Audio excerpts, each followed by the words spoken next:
last 16, 17 years, we have been completely off track from democracy. So it's a big task ahead. We have to build all the institutions. It doesn't matter. If someone like Hasina comes by, she will just change everything, rip it apart. We will do a lot of engagement with the youth. In future, we are able to form a government by people's votes. Definitely, we will reform the police as per stated on our 31-point charter. Ladies and gentlemen, today we are joined by Mr. Ishraque Hossain, a young leader of Bangladesh Nationalist Party, BNP. Thank you for being with us. Firstly, crisis to stability. Democracy is the foundation of sustainable economic growth. How do you assess it? It's very self-explanatory, the program or roundtable we had today. So it's from crisis to stability. So we overcame a massive crisis after the 5th August 2024 change of political scenario, and it is well known among all economists or even just regular people that a democratic government is required and elected for political stability. And any sort of investment, be it local or foreign investors, especially foreign investors, what they look for is stability, risk, and return from their investment. So what we believe, and rightly so, that only an elected government who will hold a certain period as their tenure, for example 5 years, so that provides some sort of stability for the investors who are coming here. In your perspective, how conducive the current political situation for democratic transformation in Bangladesh? Right. So there was no freedom of speech, etc., etc. People couldn't vote for 3 consecutive elections. Compared to that, we have taken a big stride, and I would say it's a positive stride towards democracy. We have not finally been able to achieve it yet. However, we have taken some great strides. And about the reforms, which is being talked about a lot right now, well, on my opinion on that is whatever has been agreed so far at the Oikomoto Commission, even if we could implement that in the next 5 years, Bangladesh's course of history will change for sure, because there has been some historic decisions that's been agreed by all parties. For example, do you believe, is it possible? It has to be, because it's a commitment by all political parties, including ourselves, that no one single person will hold the Prime Minister's office more than 10 years period. So it's a social contract now. We have been seeing that discussion going on, no solution come yet. So how it will be settled? Well, that's not entirely correct. If I'm not mistaken, there has been 830 something reforms that were proposed, and more than almost close to 800 has been agreed upon by all parties.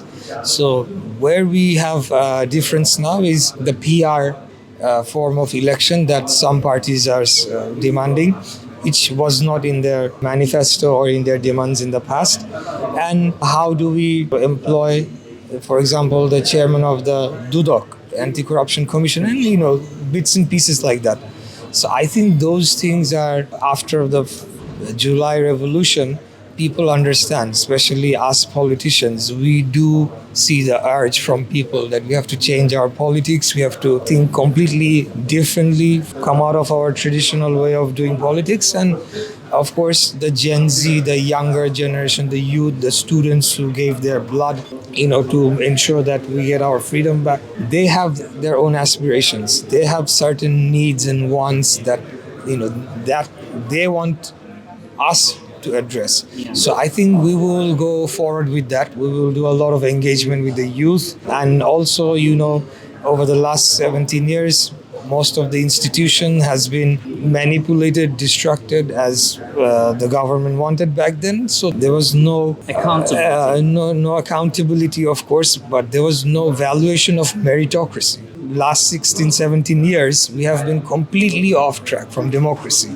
So it's a big task ahead. we have to build all the institutions. It doesn't matter. If someone like Hasina comes by, she will just change everything, rip it apart. What reform or policies does BNP plan to ensure to introduce the democratic, governance for the people? Okay. Well, there are several. I'm not sure if how acquainted you are with our 31-point reform proposal. So I think one or two major demand we had has already been enacted by the High Court, Supreme Court. That is, we want the caretaker governance system because Bangladesh is not ready for that Western way of conducting elections. So that is one. The second thing is the Election Commission. They have to operate not only independently, they themselves have to understand what powers are given to them.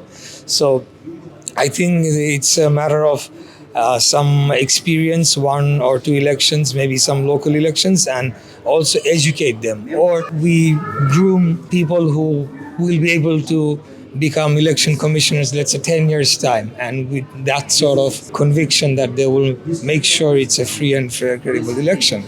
Because the power has been vested to the commission, they just don't know how to exercise it or they're not aware of it. So that is another area. Number three, rule of law. We want to make sure that rule of law is established in every layer of our country. So including the election. Of course, as you know, police and administration, they play a very vital role in elections. But, it's not up to us to reform the police right now. It's up to the interim government. But we hope that if in future we are able to form a government by people's votes, definitely we will reform the police as per stated on our 31-point charter. And we will, of course, make sure the administration, the bureaucracy, for example, now they think they are the masters and the people are slaves would be a very strong word to say, but subordinate. So that has to change. It's the people who are paying your salary to do your job. So you're the subordinate, you are the people's employee. That has to be instilled in the bureaucracy and all other levels of administration. But it won't happen overnight. Slowly, we will want to reach there.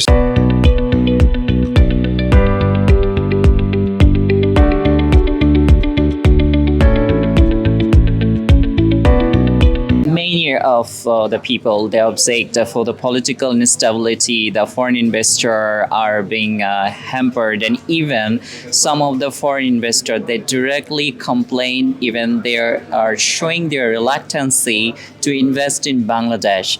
So how BNP, if it comes to the power, will face this challenge and to accelerate the economic ties with the international community? Okay. Well, the first point you mentioned, that goes away pretty much automatically as soon as you have an elected government, an elected parliament. The reason foreign investors, they are very not comfortable and they're not very confident because when a foreign investor will come to our country, three things he will see. He will look at the risks, he will look at the return on his investment, and he'll see at the political stability of the country. So as long as you do not have that political stability, there is no other way to bring the investors' confidence back. The second thing is investors right now, they are not sure how long this government might or might not stay in power. So if they get it into some sort of policy negotiations, you just do not know whether it will be ratified by the next government. And why would the investors risk that? So you're going to mean that until they feel safety and security of their project or investment, until they will not come back to you? They will never. I have spoken to a few investors who hasn't had the investment access over the last 17 years, but now they want to do something. However, even the local investors, they want to wait and see what's going on because there's an uncertainty. Numbers of young people, they get inspired seeing you. So as a young political leader, what is your plan to engage the youth of Bangladesh to strengthening the democracy here? The thing is, this is something that we have been actually talking within the party for the last several months. In fact, right after the July Revolution. Although I am a bit on the younger side, but I was a mayor candidate from BNP in 2020. So my electorate constituted a big variety of voters, starting from daily workers, rickshaw pullers, those people who do small hotels by the roadside, from traders, small shop owners. I speak to different sort of people, so I try and get an understanding of what everyone is thinking. Recently, our acting chairman, he has engaged few of us who are on the younger side he formed a team and he's giving us directions on what to do and how to communicate to this young generation. You can call them Gen Z, but they're not all Gen Z. Some of them are beyond that as well. So how do we communicate with them and how do we convince them, right? Because they are not an easy bunch to convince. I want to make it very simple that what they want, what they aspire, or what their aims in life, if as a government, as a state, we are able to facilitate that. For example, they want to go for higher education in England or Australia, wherever, but not everyone can afford that. But there should be some sort of a bursary or some sort of student loan system, easy to access. That you mentioned to facilitate them. Facilitate, right. So I'm just giving one example. And of course, the youth, they like to speak their mind. You have to let them speak whatever they want. Freedom of voice will be Freedom ensured. of voice. However, freedom of voice should not be used to encroach on somebody else's freedom. So whatever we do is based on what the people want. It's not like, for example, BNP gets elected, comes to power, and we start ruling everyone and like a ruler. No, not that. We want everyone to be a part of it. So, we can build a nation together. Now, coming to the end of the conversation, the main theory is that the country has to be united, no matter how much political difference you have. You could be Jamaat, BNP, Amli, whatever, but on certain issues, for example, national interest, defense, how you're going to deal with that.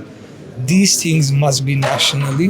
There has to be some sort of national consensus. As a young leader of BNP, what is the message do you want to disseminate or do you want to share with the international community for the democratic transformation of the upcoming days of Right. Bangladesh and the role of your party? Right. So my message would be very clear that we've witnessed a period of rule which I don't know how to describe it. You can describe it in many ways. Some people call it fascism. I call it's a total mafia. It's mafioso. It was a kleptocratic governance system. But still they managed to somehow push some sort of growth. You will see that Bangladesh has done quite well in terms of growth. Coming back to your question, you said the message to the foreign investors that we want to make everything so simple and so easy. So when we say one-stop solution, we do not just say it just to sell a word or sell some theory to the people so Or to they can give them talk the about service. it. We want to give them the service from one point. At today's seminar, I don't know if one of the distinguished guests, he was saying that the law, one single law in Bangladesh is interpreted differently by different ministries. Yes. In fact, different departments within the same ministry. So that is That a has big created challenge for big them. obstacle. Isn't it? That's just one example we find out. Group of oligopoly business people or monopoly or duopoly, that's how they have set every sector. We want to break that and create equal access to investment for anyone who's capable of doing that. So that's what we want. I mean, It's a business-friendly environment. That absolutely. You want to And create. if you see the history of BNP, going back to President Zia Rahman and then Begum Khaleda Zia, we have always been investment-friendly policies and open free market economy and all that. So Thank you for your valuable insight and thanks for joining with Kaler Kantho. thank you.